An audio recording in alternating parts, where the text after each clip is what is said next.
നിലമ്പൂർ കുളക്കണ്ടം ഭാഗത്ത് മോഷ്ടാക്കൾ റബ്ബർ കർഷകരുടെ ഉറക്കം കെടുത്തുന്നു. പ്രദേശവാസിയായ തുമ്പത്തൊടി രാമകൃഷ്ണൻ എന്നയാളുടെ റബ്ബർ തോട്ടത്തിലെ റാട്ടപ്പുരയിൽ സൂക്ഷിച്ച 30ഓളം ഡിഷുകളാണ് ശനിയാഴ്ച പട്ടാപ്പകൽ മോഷണം പോയത്. എൻ്റെ പേര് രാമകൃഷ്ണൻ എന്നാണ്. എൻ്റെ കോടതിപ്പടിയിൽ നിന്ന് 300 മീറ്റർ അകലത്തിലാണ് എൻ്റെ റബ്ബർ തോട്ടമുള്ളത്.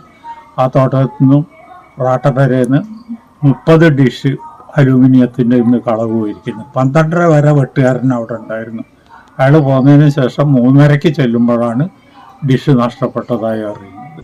ഇന്നലെ ഉച്ചയോടെയാണ് സംഭവം. റാട്ടപ്പുരയിൽ മരത്തിന്റെ പെട്ടിയിലാക്കി സൂക്ഷിച്ച 30ഓളം ഡിഷുകളാണ് മോഷണം പോയത്. നിലമ്പൂർ ബിവറേജസ് ഔട്ട്ലെറ്റിന്റെ സമീപ പ്രദേശമാണിത്. ഇവിടെ മദ്യപരുടെ ശല്യം ഉണ്ടാവാറുള്ളതായി പ്രദേശവാസികൾ പറയുന്നു. കുതിരപ്പുഴയോട് ചേർന്ന് നിൽക്കുന്ന തോട്ടമാണിത്. ഉടമ നിലമ്പൂർ പോലീസിൽ പരാതി നൽകിയിട്ടുണ്ട്. കളവുമായി എന്തെങ്കിലും വിവരം കിട്ടുന്നവർ പോലീസ് സ്റ്റേഷനിൽ അറിയിക്കണമെന്ന് രാമകൃഷ്ണൻ ആവശ്യപ്പെട്ടു. Gold pure gold. Group Nilambur.